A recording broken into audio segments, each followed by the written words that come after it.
na po para silipin kung tama ba ang naging hula ni Shuvi. Alamin na natin kung may na-match ka ba! Anong sabi ng balita?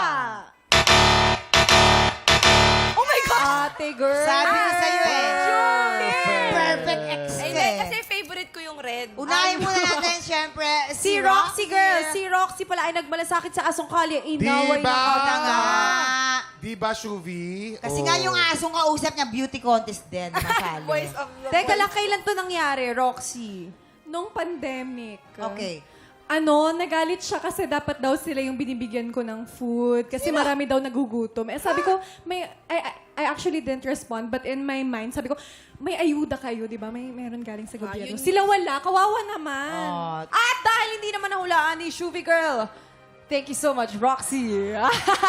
thank you, Roxy. Thank you. And of course, tawagin naman natin ngayon si Migs. Migs, dito ka. Si Migs ay naka-offend ng foreigner. Muntik, hindi makauwi ng Saan Pilipino. nangyari yan at kailan? Dapat Nangyari po yan sa Thailand, sa Bangkok noong 2017 kasi nakatira po ako sa hostel.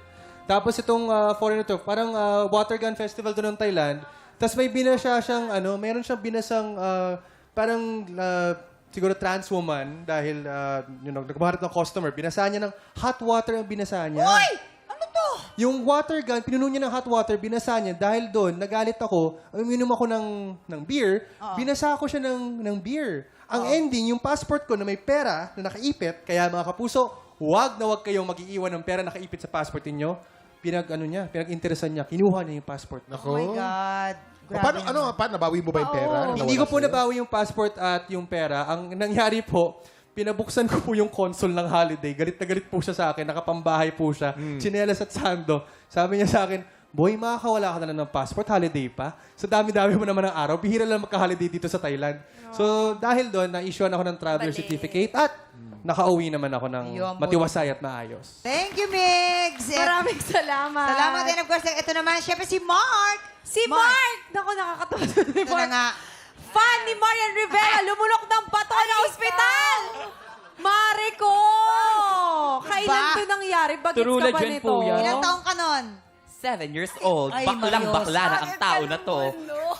Oh, tapos? Kasi po, ganito po yung atake. Yung Darna ang of pinaka-first course. ever. First ever na teleserye na watch ng tao na to. Si bakla naniwala sa napanood sa TV na magta-transform din siya. So, ang ginawa ko po, ang nanay ko, labanderang ina siya lalabas sa labas. Akis, sinuota ang bra ng Muji. Pula, syempre. Ano po, tapos nagpantinelya din. And si Darna po, di ba, may lawit ang panty. May kurtina, may kurtina.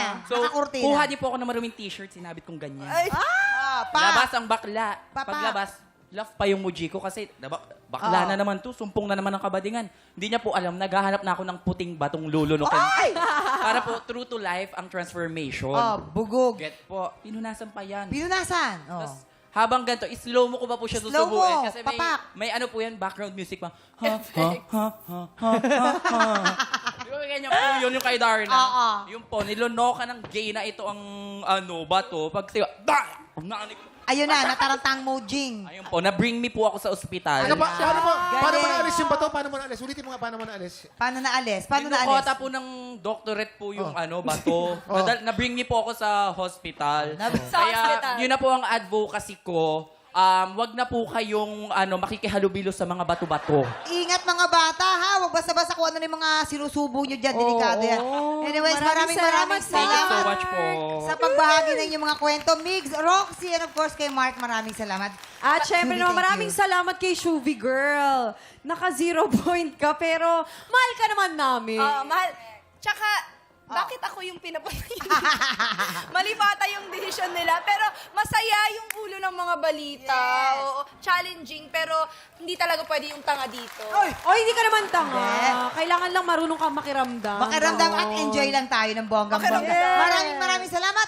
Hindi po tapos umekse ng ATM Squad. Sila naman ang maglalaro para sa Ampaw Blessings ng ating mga tiktropa. At syempre, abangan nyo rin mamaya kung magtutuloy-tuloy ba ang winning streak ng ating grand finalist na si Gary Villalobo. 2 kalahok na naman ang susubok umagaw sa titulo niya. Naku, magtagumpay kaya sila?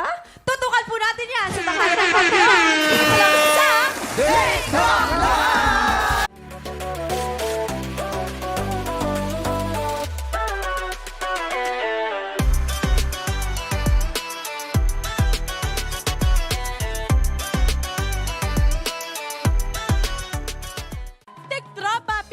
mo hanggang sa dulo itong video na to at dahil doon, very good ka. For more happy time, watch more TikTok Lock videos on our official social media pages and subscribe to GMA Network official YouTube channel.